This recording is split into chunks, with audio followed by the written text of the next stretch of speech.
Buenos días, bienvenidos de nuevo.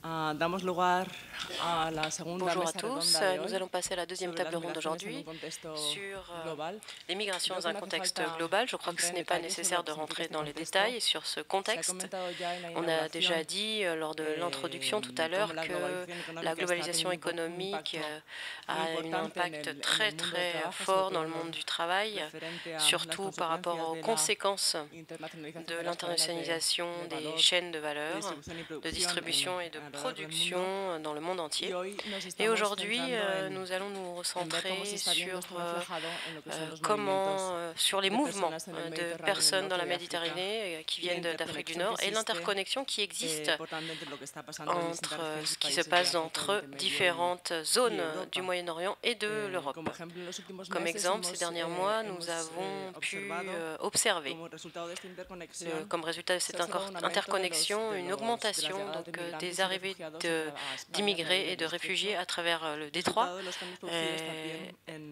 Des en el résultats qui acceso a otras existent rutas a la aussi UE, ya bien dans sea a través de Turquía l'accès o à Grecia d'autres o a routes par la través Turquie, la de Italia, Grèce, o los l'Italie acuerdos alcanzados et por les este accords último qui país ont con algunos été actores pris par ce de Libia pays que han avec des disminuido acteurs la de llegada o Libye qui la ont ruta pu faire de diminuer migración y de refugiados a l'arrivée de través réfugiés et entre Libia d'immigrés y Italia. entre la Libye et l'Italie.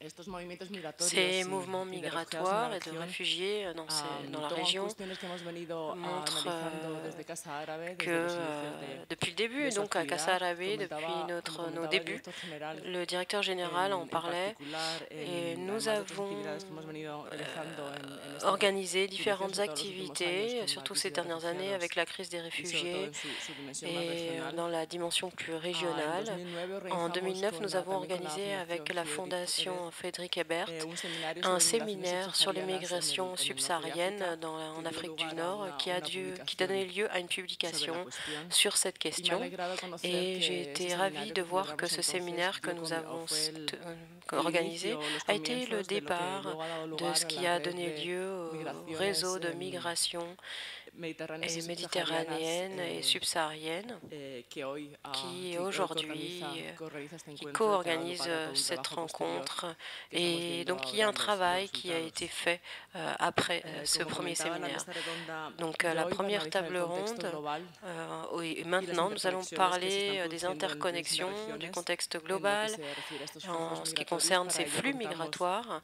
Et con pour María cela, Jesús nous Herrera, avons la directora de présence de Maria oficina de la Jesús Organización Herrera, Internacional de las directrice Migraciones en España, du bureau Malik OIM en Sy, Espagne, de la Malik Sy Confederación de la Nacional de Confédération Trabajadores del nationale des Senegal, travailleurs du Sénégal, CNTS, y con CNTS, Lola et Santillana, Lola secretaria de Empleo Santillana, y Cualificación secrétaire Profesional d'emploi et de en el de qualification Comisiones professionnelle Obreras des aquí commissions en España. ouvrières ici en Espagne. Vamos a intentar, aunque Nous solo allons somos tres essayer, ponentes, vamos a même intentar s'il y a recuperar un poco 3 el tiempo intervenants, nous allons essayer de que hemos rattraper perdido un en la petit peu mesa le temps anterior, así que les que nous avons agradecería que estos perdu lors de la vinieran première a 10 table ronde minutos o parce que nous más de sommes un peu en intervenciones retard. y Donc je vous aprovechar un demande poquito también de de debate 10 y minutes recuperar par este tiempo. intervention pour que nous Muchas ayons le gracias. temps au débat ultérieur. Sí, Merci muchas beaucoup. gracias, Olivia. Merci Muchas beaucoup. gracias por la invitación a la Merci Casa beaucoup Árabe de de los votre Organizadores, invitation à la invitar Casa a Árabe. la OIM, la Organización Merci Internacional para d'avoir las invité Migraciones, l'OIM a este ici seminario aujourd'hui que, pour bueno, pues la participer à ce oportunidad, pues séminaire. C'est une felicito opportunité pour nous et donc por haberlo hecho en este je vous momento, ya félicite de que le el tema faire migratorio, como actuellement bien parce que llevamos la viendo toda question la mañana, migratoire est une question está formando parte de la fondamentale et agenda elle fait partie de global y l'agenda política global de todo el mundo, et ¿no? politique Bueno, du monde entier. voy a intentar Je ceñirme a vais los 10 tenter minutos, pero donc claro, a una de organización como la euh, mía,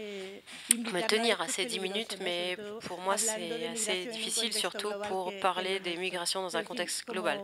como Mais la bon, mesa siguiente también va a tratar comme la temas table suivante va que vamos aussi a traiter de ces que yo questions, traía, pues bueno, eh pues bien, voy a je pasarlo vais rápido. donc essayer de He résumer un petit peu. preparado básicamente Donc j'ai préparé el contexto de quién es j'ai travaillé sur le contexte de l'OIM, qui nous sommes. Certains d'entre vous le connaissent, mais le savent, mais je crois que c'est important de le rappeler, et aussi le contexte dans lequel nous travaillons et les solutions que nous pouvons proposer comme possibilité pour essayer de résoudre les problèmes qui existent actuellement. Alors l'OIM, c'est un organisme intergouvernemental avec 266 États membres qui est né en 1951. Donc la question migratoire n'est pas une question nouvelle, comme vous le savez. C'est une situation qui existe depuis très longtemps et ça fait partie donc d'un contexte international. Alors, c'est important aussi de rappeler le 19 septembre 2016, la date à laquelle l'OIM est une agence des Nations Unies. Pour nous, ça a été vraiment très important parce que la migration est une question qui, en rentrant aux Nations Unies, eh bien, on voit que cette question est importante, est essentielle. Alors, les événements migratoires, Joachim nous en a parlé ce matin, il nous a donné des chiffres, et voilà quelques données, 244 millions de migrants qu'il y a dans le monde, donc 3,5% de la population. Ce n'est pas important, ça, pas le pourcentage le plus élevé, mais aujourd'hui, avec la communication, c'est d'autant plus visible. Donc, 150 millions sont des travailleurs. Vous avez donc les chiffres ici, 65 millions de déplacés, travail forcé. Et actuellement, on veut souligner aussi l'augmentation de situations de xénophobie, qui vraiment est très importante. Il y a une avancée importante sur la scène internationale, les migrations. On ne se trouvait jamais sur cette scène internationale. Et actuellement, l'objectif du développement durable, dans ces objectifs apparaissent, un des objectifs, donc, est de résoudre la question de la migration. Dans l'accord, par exemple, de Paris, dans ces accords de Paris, cette question apparaît aussi, et le sommet des Nations Unies, donc du 16 septembre 2016, eh bien, les pactes dont je parlerai tout à l'heure sur la migration et le futur apparaissent donc et rentrent dans les Nations Unies. Donc on est maintenant avec cette question sur la scène internationale, dans un domaine international. Alors qu'est-ce qui se passe dans ce contexte? Nous avons besoin de réponses cohérentes et à long terme. Ça, c'est un des problèmes importants, c'est que la plupart des organismes travaillent avec les migrations à court terme. Et cependant, une des réponses cohérentes et adéquates ne peuvent se faire qu'à long terme. Alors, pour que vous ayez une perspective sur les routes migratoires en Méditerranée, eh bien, vous voyez ici, sur la diapositive, ce sont des informations que vous pouvez obtenir sur notre page web, mais ici, vous avez ce type de route, maritime, terrestre. Il y a 5 routes identifiées en Méditerranée, Méditerranée centrale, orientale, occidentale et occidentale Méditerranée. Donc, voilà, c'est assez confus, on peut le dire, mais même la confusion explique en quelque sorte la complexité du phénomène migratoire actuel. Alors, la partie européenne sera traitée lors de la table ronde suivante, donc je vais résumer, mais juste vous dire que ce sont des chiffres très significatifs des arrivées, des morts qu'il y a eu. Donc ce matin, j'ai vérifié qu'il y a certains chiffres qui ont changé. L'estimation totale est de 154 000 et non pas 150 000 comme ça apparaît ici. Je l'ai préparé avant-hier. Donc, ce sont des chiffres qu'il faut réactualiser constamment. Il y a une arrivée massive, importante de personnes et surtout les morts en Méditerranée. Je crois que c'est vraiment un chiffre à souligner. 2839 personnes qui actuellement, et là on en est déjà à 2925 aujourd'hui, et ce matin, il y a 82 personnes en Libye qui sont disparues. On ne sait pas si elles sont mortes ou si on va les retrouver. Donc c'est une situation qui ne s'améliore pas mais qui empire. Et en comparaison par rapport à l'année dernière, donc les arrivées de cette année vont être moins importantes, mais par contre il y a un nombre très important et surtout pour faire un lien avec la table ronde d'avant, la plupart de ces arrivées sont des arrivées clandestines, donc vous savez ce que ça veut dire tout ça. Voilà, alors quels sont les problèmes? Alors actuellement, la complexité de ces flux, ce ne sont pas des flux comme à d'autres moments de l'histoire, ce sont des flux qui sont mixtes, il y a des réfugiés, il y a des migrants environnementaux, des migrants économiques, et ces groupes sont très vulnérables. Ils sont demandeurs d'asile, il y a des mineurs qu'ils soient accompagnés ou pas, et ils sont victimes aussi de la traite. Et cette situation est très compliquée parce que chacun de ces collectifs a une identité propre et il faut les traiter comme tels. Donc parfois on parle de migration, de réfugiés en termes généraux, et chacun de ces collectifs, chacun de ces collectifs a des problématiques particulières au niveau juridique et humain.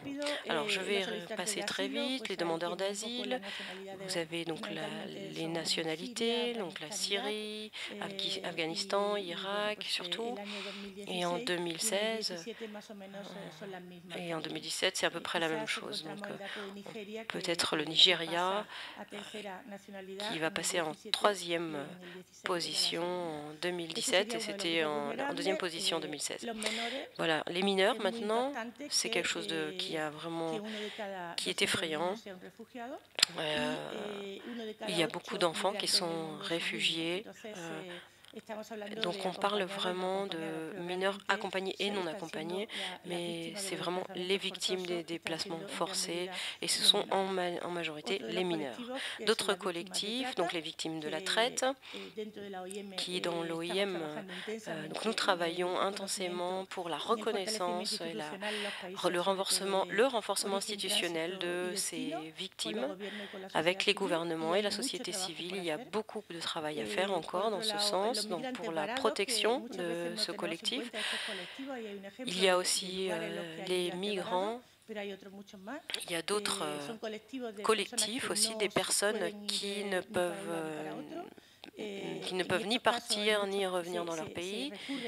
Donc on a recours au retour très souvent volontaire, au retour forcé par les pays. Et à l'OIM, nous sommes toujours en faveur du retour volontaire parce que nous pensons que c'est la seule manière efficace qu'une personne puisse revenir dans son pays avec dignité. Mais il est vrai que les pays sont dans leur droit aussi d'organiser le système migratoire, même si nous, de notre côté, nous ne travaillons que dans le secteur non volontaire. Alors, pour l'Europe, je vais passer très vite sur cette diapositive. Il y a deux types de réfugiés. On travaille avec les personnes qui sont déjà en Europe et qui vont aller vers d'autres pays. Vous avez ici les chiffres. Et voilà donc le total. Et chaque jour, ça change. Les chiffres se modifient. Donc là, le date, c'était le 27 octobre. À l'OIM, nous avons un rôle d'accompagnement dans tout le processus de relocalisation en Grèce, notamment. Ici en Espagne, nous recevons des personnes qui arrivent. Et d'autre part, pour nous, la solution la plus intéressante, c'est la réinstallation, disons, de ces personnes. Et en particulier en Espagne, nous soutenons le travail et l'arrivée des réfugiés et le travail dans ce sens, dans leur installation avec le gouvernement. Lorsque il y a donc, on ne prend pas la décision des personnes qui viennent, mais nous nous rendons disponibles lorsqu'ils nous disent que les dossiers sont prêts pour faire le processus, donc les procédés de logistique, tout ce que le transfert, toutes ces choses-là. Eh bien, nous travaillons depuis la Turquie et depuis le Liban actuellement. Ici, vous avez donc l'évaluation de la santé, l'évaluation des cas, les sessions d'information, le transfert. Et je veux rappeler aussi qu'au niveau de la réinstallation de ces gens, on parle de processus volontaire. Ce matin, nous avons une arrivée de 18 personnes depuis l'Italie et il y en a 15 qui ont embarqué. Il y en a 3 qui ne sont pas venus. Donc, je crois que c'est un processus dans lequel tout le le monde, toutes les personnes qui sont prévues finalement n'arrivent pas, car les gens peuvent changer d'avis au dernier moment sur leurs décisions et c'est très très difficile. Penser que prendre des décisions d'être transféré vers un autre pays est quelque chose de très difficile. Donc voilà les chiffres, peut-être que vous connaissez déjà. Ce ne sont pas les chiffres qu'on souhaiterait avoir en Espagne, malheureusement. Et vous dire que au cours de ce mois, nous avons prévu 2 vols depuis le Liban. Il va y avoir environ 600 personnes qui vont augmenter donc ces arrivées. Donc dans ce contexte, je crois que c'est la partie la plus intéressante. De quel mécanisme dispose l'OIM que nous pouvons offrir à la société pour gérer de manière adéquate ces flux migratoires? Alors nous avons 2 mécanismes. Le premier, le cadre de gouvernance sur la migration, et le deuxième, la nouvelle perspective qui a été ouverte au niveau mondial sur le pacte global sur les migrations. Je vais analyser donc rapidement le rôle de ces mécanismes et ce que nous pensons pouvoir faire grâce à chacun de ces mécanismes. Alors, le cadre sur la gouvernance et migration est un cadre dans lequel les pays membres, en 2015, l'OIM, donc il y a 166 pays, ont décidé d'accepter ce cadre de gouvernance. Comme vous voyez, les principes sont très basiques, adhésion des normes internationales, respect des migrants. Nous n'avons rien inventé, nous, avec ce cadre. Il n'y a aucun mécanisme différent qui existait par rapport à celui qui existait. Mais c'est vrai que la plupart du temps, certains règlements ont été déjà approuvés, mais l'idée, c'est qu'ils soient effectifs. L'adhésion donc au règlement international, le respect des droits aussi. Donc le premier principe, on n'a rien inventé, donc de nouveau, je l'ai déjà dit, ce sont ce que les 166 pays membres ont accepté. Le deuxième, donc la formulation de politique et l'application du travail des gouvernements. On ne dit pas que le Nord doit aller vers le Sud et mettre en marche ses politiques, mais on parle de politique coordonnée. C'est un principe et tous les pays actuellement doivent accepter ou devraient accepter. Ensuite, la collaboration avec tous les pays membres pour faire face à la migration et aux situations connexes. Et donc, depuis le début, on a pris 3 objectifs en compte. Le bien-être des migrants, de la société en général, aborder efficacement les aspects liés à la mobilité dans des situations de crise, comme celles que nous vivons, et veiller à ce que la migration soit faite de manière sûre et digne. C'est-à-dire qu'il nous faut travailler ensemble, et j'en profite pour, je crois qu'ici, le groupe de personnes qui sont aujourd'hui ici, je crois que vous appartenez au monde syndical, je crois que c'est très important de nous unir et d'ouvrir des canaux d'immigration légale. Malheureusement, aujourd'hui, ils ne sont pas assez présents et c'est pour ça que nous avons ces 150 000 personnes qui sont clandestines. Alors, le deuxième mécanisme dont nous disposons, le pacte global pour une migration sûre et ordonnée. Donc ce pacte se trouve dans l'objectif 10.7, donc dans les objectifs du développement durable de 2030. Et un des principes, c'est qu'il y a un engagement sur la migration internationale, comme je vous le disais tout à l'heure. Et pour nous, c'est une grande avancée et se trouve dans les agendas internationaux. Ce n'était pas le cas jusqu'à présent. La question migratoire n'apparaissait pas dans ces agendas, ni de manière transversale, ni aussi concrète que le 10.7.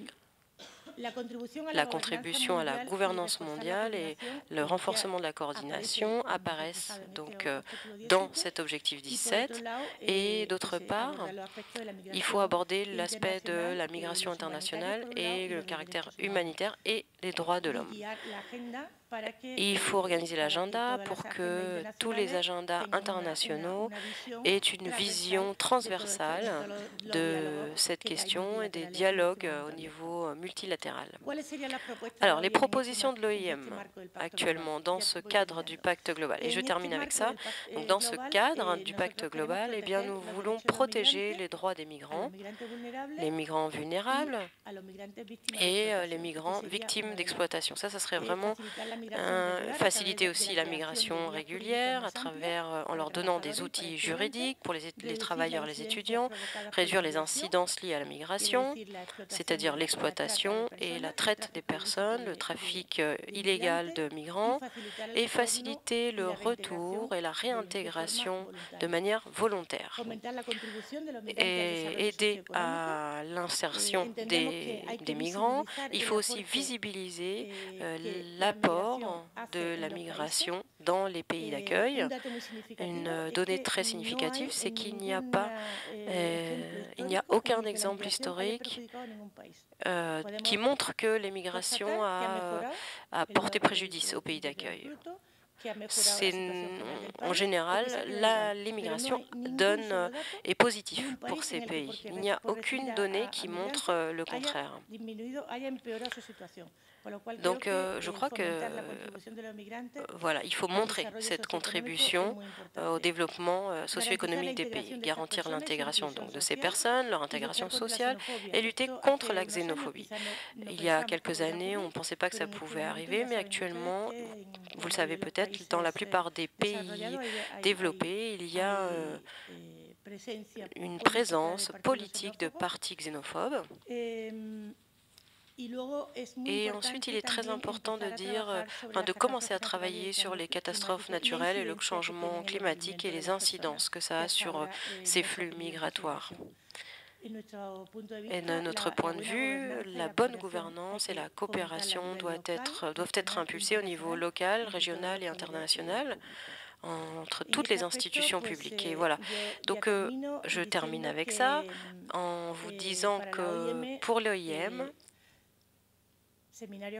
des séminaires comme celui-ci, des espaces, des lieux où on peut transmettre différentes opinions, où on peut parler sur ce contexte. Et ce sont vraiment des espaces très importants pour visibiliser l'apport d'une migration sûre et digne et pour le bénéfice de tous les pays. Merci beaucoup.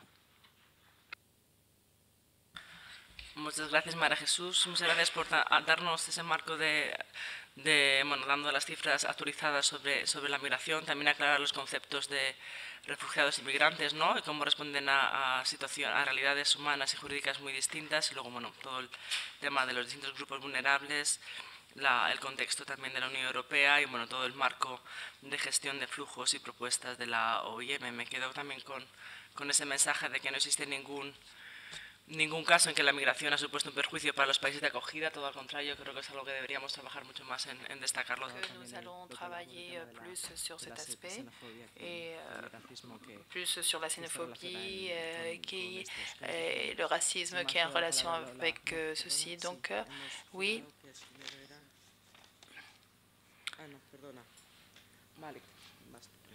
On va céder la parole à Malik.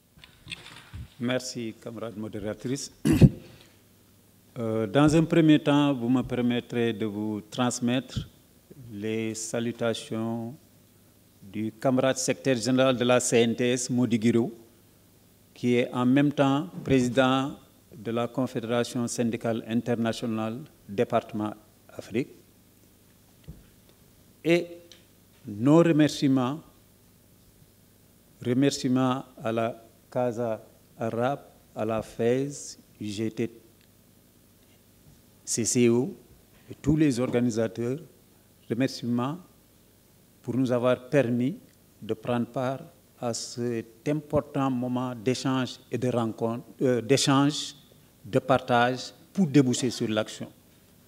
Parce que dans les interventions préalables, on l'a dit, il nous faut tendre à asseoir une unité durable pour être à la hauteur de nos ambitions, répondre aux préoccupations des travailleurs de manière générale, des migrants, de manière générale des travailleurs migrants en particulier.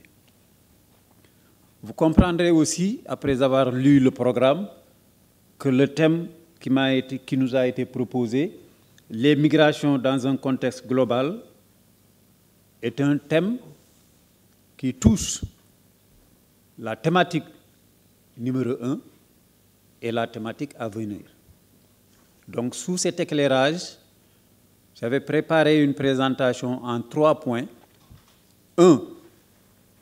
Les migrations vues par les chiffres. 2. Quelques axes problématiques de la migration. 3. Des propositions d'axes de réflexion et de travail.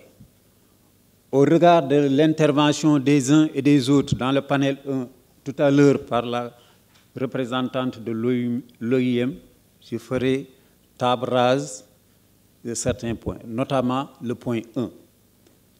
Sur le point 1, comme je l'ai dit tout à l'heure, la migration par les chiffres, on peut renvoyer effectivement à toutes les publications qui ont été faites par les Nations Unies, par le FMI, la Banque mondiale, l'OIT, la Commission économique pour l'Afrique des Nations Unies, qui donnent de manière régulière des chiffres assez consistants sur la réalité migratoire, qui montrent toute l'importance à accorder à cette question.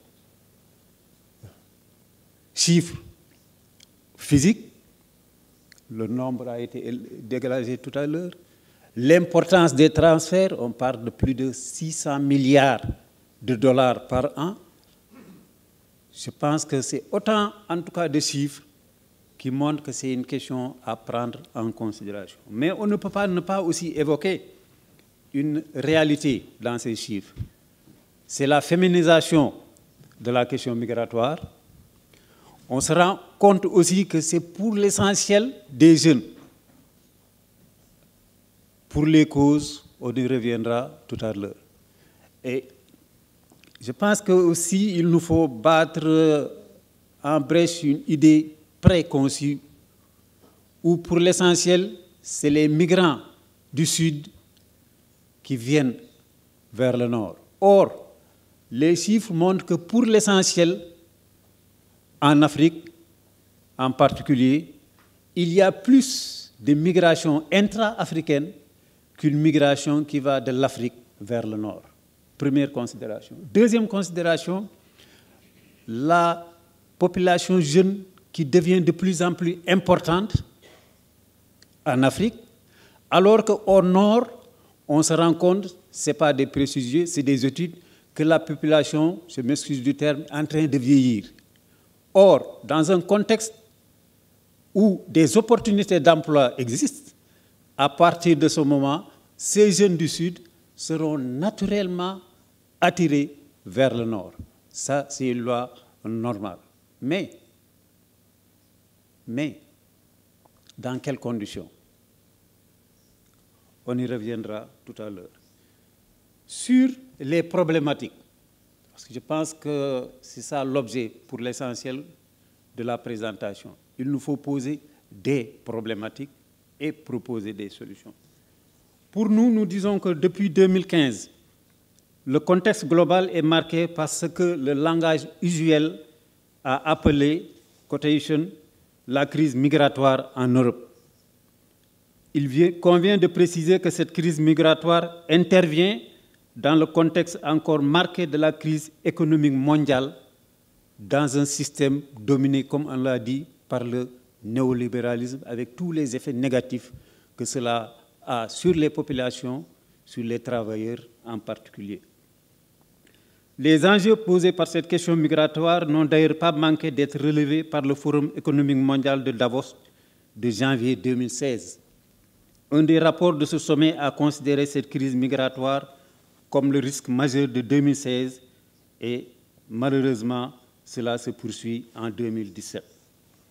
Mais, par suite d'une médiatisation déployée à outrance et manifestement orientée, la problématique des migrations est perçue principalement dans ces manifestations, en particulier les plus douloureuses et les plus pénibles à voir, c'est les tristes images de ces morts d'hommes, de femmes, de jeunes, d'enfants qui périssent en mer ou sur les routes migratoires, de ces rescapés vivant avec la faim, les maladies et les traitements inhumains, le racisme et les séquestrations, sans oublier les autres formes d'abus et de violence.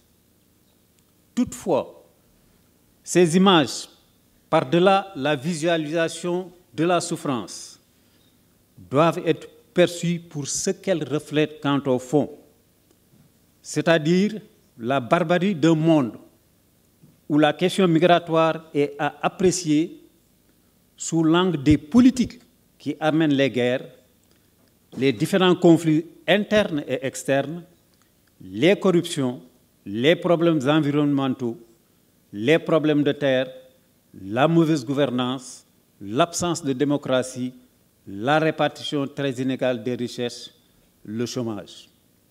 C'est une des problématiques sur cette question migratoire. Autre problématique, les travailleurs migrants en particulier font face à des lois d'immigration dures et racistes. Ils dénoncent ces logiques sécuritaires des États qui, de plus en plus, se barricadent par tous les moyens.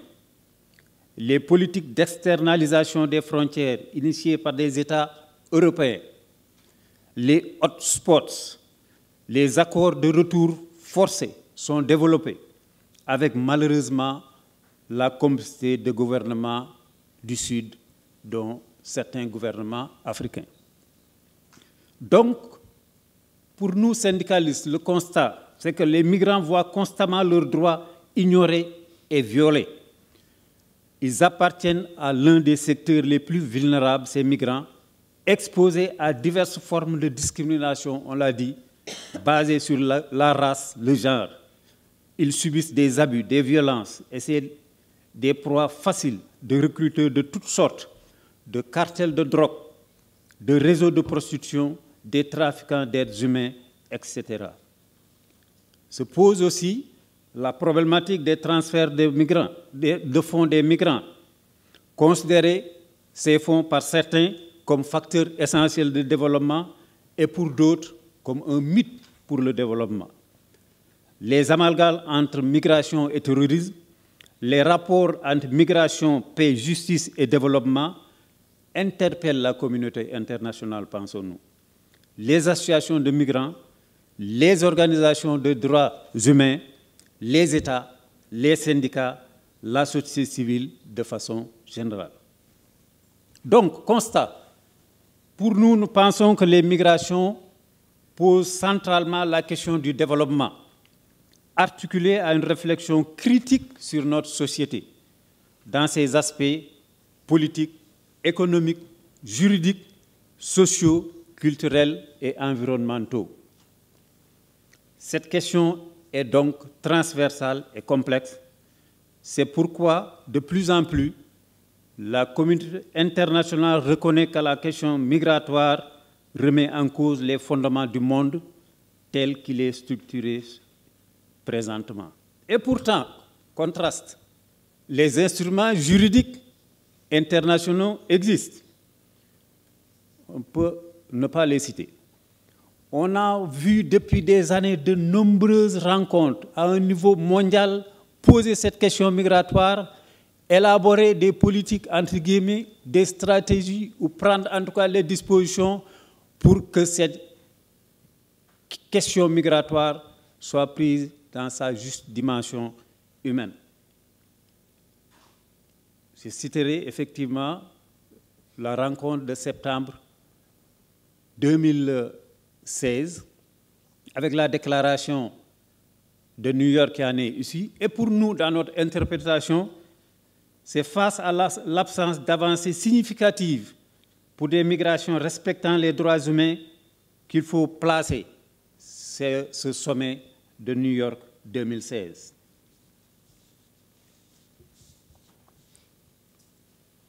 Le sommet pose la perspective d'un pacte mondial pour des migrations sûres, ordonnées et régulières à adopter en 2018.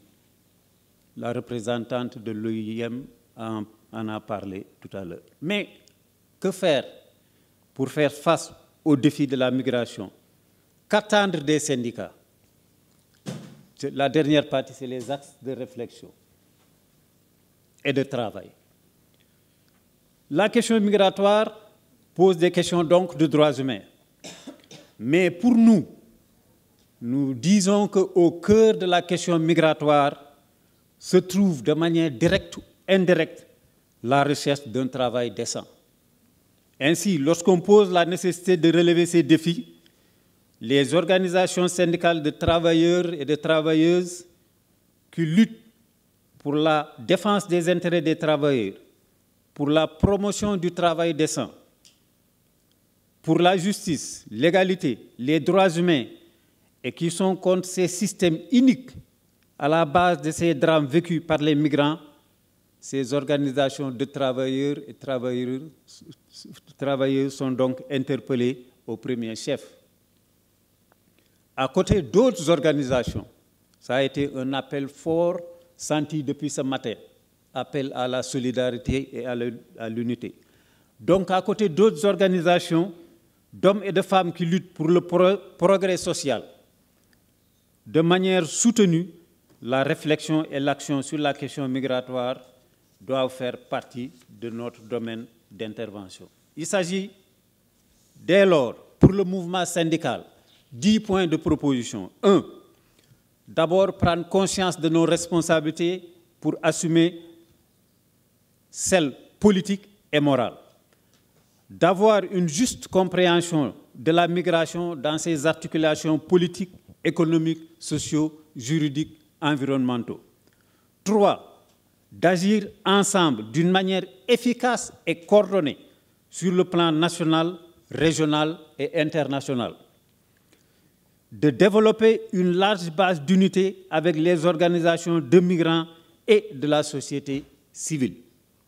D'organiser les migrants pour que plus personne ne parle plus à leur place et d'œuvrer à leur implication syndicale. Et là, il faut louer l'expérience des camarades de la CGL avec le programme ou le projet syndicat de rue qui, je pense, devrait être expérimenté à d'autres échelles. En tout cas, au Sénégal, on a une intersyndicale composée de 5 syndicats qui prend en charge cette expérience et qui, sous peu, va l'expérimenter en ciblant donc les migrants.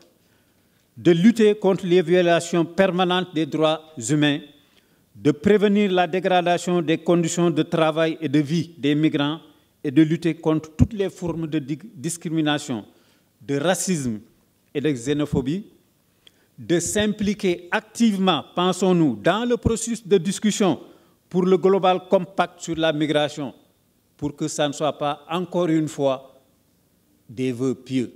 Il faut que cette fois-ci, cette déclaration politique, comme ça a été intitulé, ne s'arrête pas à une simple déclaration d'intention pour qu'on ne vive plus ce qu'on a vécu avec les autres sommets ou les autres conventions qui refusent, qui tardent à être appliquées effectivement.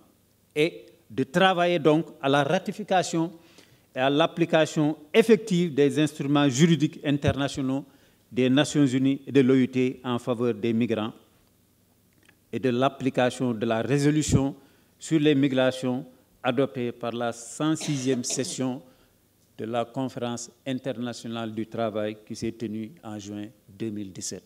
Vive l'unité, vive l'avancée pour la promotion des droits des migrants. Je vous remercie.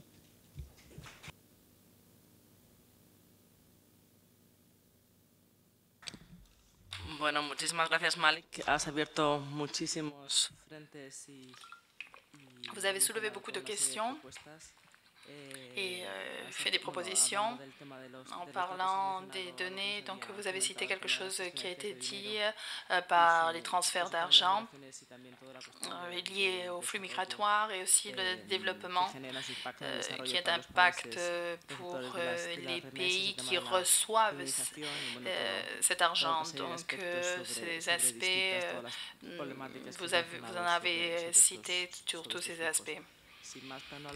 Donc, je vais céder la parole à Lola Santillana.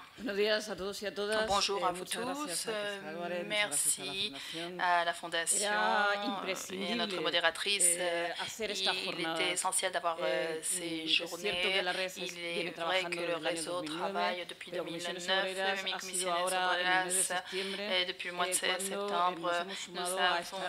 Nous faisons partie de ce réseau. Il me semble qu'il est fondamental et il était vraiment urgent vu la situation migratoire, d'une part économique, mais aussi la migration et les aspects migratoires dramatiques et tragiques qui ont été soulignés dans les interventions précédentes. C'est pour ça que Comisiones Obreras est dans le réseau, parce qu'il pense qu'il est fondamental de travailler de façon coordonnée pour les objectifs qu'a cité notre collègue Malik, parce que sans un travail coordonné, nous ne pouvons pas avancer dans les aspects migratoires. Il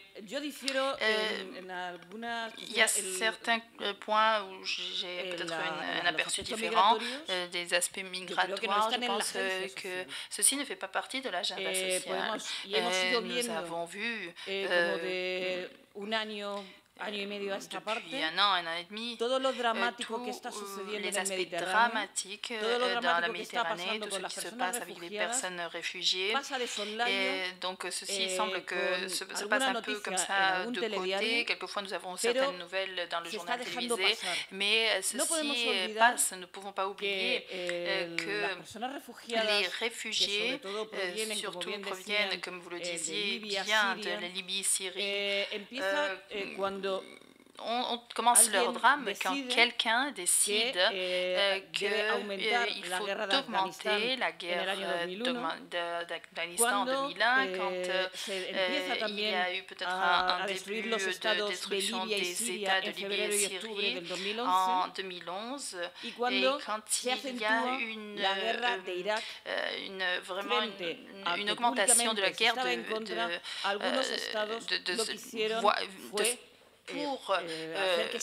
en Syrie, qui en réalité en a fait, c'est qu'il y a une augmentation, et il y a parmi les États, à la réunion des Açores, où il y a eu Bush, Tony Blair, il y a eu José María Aznar, qui était à l'époque le président de l'Espagne. Donc, ce qui fait que le territoire espagnol est participant aussi de la situation dramatique de millions de personnes réfugiées qui souhaitent fuir la guerre et qui veulent traverser les frontières, et dans ce cas dans notre pays. Donc, la couleur du parti qui existait est le même que le parti qui est maintenant aujourd'hui dans le gouvernement, c'est-à-dire le Parti populaire. Et cependant, je vais donner une donnée. En France, il y a une réception de 465 000 personnes reçues en 1939 en Espagne. Et comme il a été dit auparavant, il y a moins de 2000 personnes en 3 ans. Pour Comisiones Obreras, ceci n'est pas l'engagement que devrait faire le pays et que devrait faire l'Espagne avec les réfugiés. L'engagement doit vraiment aller vers la facilitation de cette arrivée et qui ne se produit pas, et on ne fait que présenter des excuses en disant que ce sont les personnes qui ne veulent pas venir. Évidemment, il faut dire aussi que si certains pays vont dire que suite à l'application des lois de travail qui ont été révisées, où l'intégration et l'insertion est difficile sur notre marché de travail, forcément, les réfugiés vont préférer aller vers d'autres pays où les améliorations de travail et de travail peuvent garantir simplement de survivre, parce que nous parlons de situations tragiques où il y a des personnes qui viennent et qui veulent uniquement survivre. Il y a d'autres situations, c'est l'autre partie de nous, où il y a pour offrir leur travail. Ce n'est pas parce que, comme il a été dit au cours de la première intervention, tous les flux migratoires ont donné lieu à des améliorations dans les sociétés et ce sont des améliorations dans les situations économiques qui ont eu lieu. Il a été dit qu'être original, c'est revenir aux origines. Donc, c'est ce que devait faire l'Espagne au sein de l'Union européenne et de tous les pays de l'Union européenne pour revenir et rappeler comment, s'il y a 5 siècles, les pays de l'Europe ont colonisé l'Asie, l'Afrique. Donc, 5 siècles plus tard, des personnes qui viennent de ce pays qui ont été colonisées pour la force de travail ont vraiment des obstacles. Il y a pas de facilité d'accéder à notre pays ou à d'autres pays de l'Union européenne. Comme je dis, c'est curieux, donc il serait nécessaire que, comme l'Espagne doit être originale et revenir à ses origines, nous devons faciliter ces flux migratoires.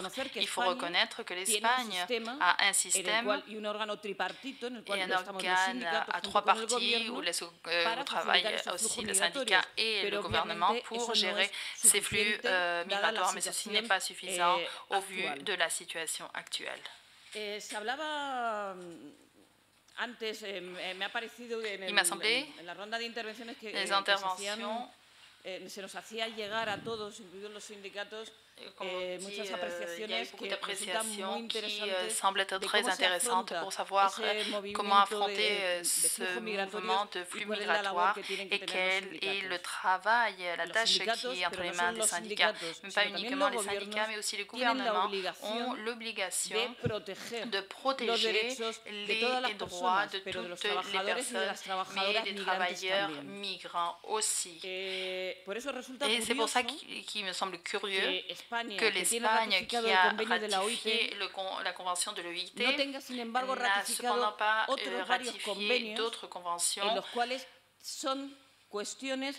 où il y a des questions pour gérer ces flux migratoires. Par exemple, le C147 n'a pas été ratifié, dans cette convention, il y a des migrations dans des conditions abusives, il y a une production d'inégalités, il y a la traite aussi de travailleurs migrants. J'en parle parce que c'est une convention qui peut être dénoncée, qui a été dénoncée jusqu'en 2019. Donc, ce serait pour moi une ligne, un axe à travailler pour dénoncer et que l'Espagne puisse le ratifier. Il y a aussi une convention que l'Espagne n'a pas ratifiée, donc c'est le du Haut Commissariat des Nations Unies, qui est la résolution 45/158-19 du 19 décembre 1990, dans lequel on parle de la protection des droits de tous les travailleurs et travailleuses, migrants et migrantes, et de leurs proches. Parce qu'on oublie parfois que toutes ces personnes ont des familles. Pendant une période, il y avait des ressources pour le regroupement familial et ce serait important que ces conventions soient ratifiées. Ce n'est pas tant d'avoir. Ce qui importe, ce n'est pas tant d'avoir des conventions, mais c'est le suivi. Il faut savoir donc qu'ils existent, que les accords qui se font lors des sommets doivent redescendre vers les autres pays pour que ces conventions soient ratifiées, qu'on commence à travailler avec elles et qu'il y ait ce suivi ensuite. Donc ce suivi qui est complexe, très compliqué. Parce que, bon, la Commission ouvrière, ça fait 1 an et demi que nous travaillons sur une campagne pour la ratification de la Convention de l'OIT 189 sur les employés domestiques. Et on n'a pas encore réussi, on n'est pas encore au point d'abandonner, mais on voit que les politiques néolibérales dont parlait Malik, eh bien, on voit qu'il y a l'application de réformes du Code du travail qui font que dans tous les processus migratoires, il y a un retour en arrière. La situation dans laquelle je vais utiliser quelques exemples qu'on a évoqués lors de la première table ronde. Les travailleuses de la fraise à Huelva, les travailleurs et travailleuses temporaires, la cueillette de l'ail, par exemple, se trouvent face à des situations où les conditions sont pires en raison du fait que, grâce à ces réformes du travail, eh bien, les avancées qui avaient été obtenues par rapport aux vendanges, par exemple, eh bien, il y a eu un retour en arrière dans ce cas, l'élimination du logement pour les travailleurs temporaires, saisonniers, l'élimination de certaines conditions de travail, la non-application de conventions sur les travailleurs agricoles, l'utilisation d'entreprises multiservices qui transfèrent des personnes qui viennent travailler dans des conditions précaires. Non, précaires non. On peut même parler de traite d'êtres humains pour réaliser ces travaux. Donc, soit on travaille de manière coordonnée, on travaille en réseau, et nous essayons de faire des efforts conjoints. C'est pour ça qu'il y a des représentants syndicaux ici de la zone de différentes régions de la Méditerranée pour avancer dans la protection des travailleurs et des travailleuses en général et migrants et migrantes en particulier parce que les conditions sont vraiment infrahumaines. Pour commissions ouvrières, eh bien, c'est nécessaire de consolider ce réseau, mais aussi en même temps, et on l'a déjà dit, pour nous, c'est aussi important pour que le travail des syndicats puisse continuer à s'exercer, qu'il faut que nous fassions en sorte que la vision, le regard qu'ont les migrants envers les syndicats soit amélioré pour que nous puissions avancer dans l'obtention des droits. Merci beaucoup. Merci beaucoup, Lola. Tu as ouvert le cadre de ce contexte global dans le temps pour voir les origines des facteurs qui ont mené à cette situation actuelle. Tu as parlé d'avancées qu'il est nécessaire de mettre en place, des politiques de réformes à élaborer par les gouvernements et avec l'aide de la pression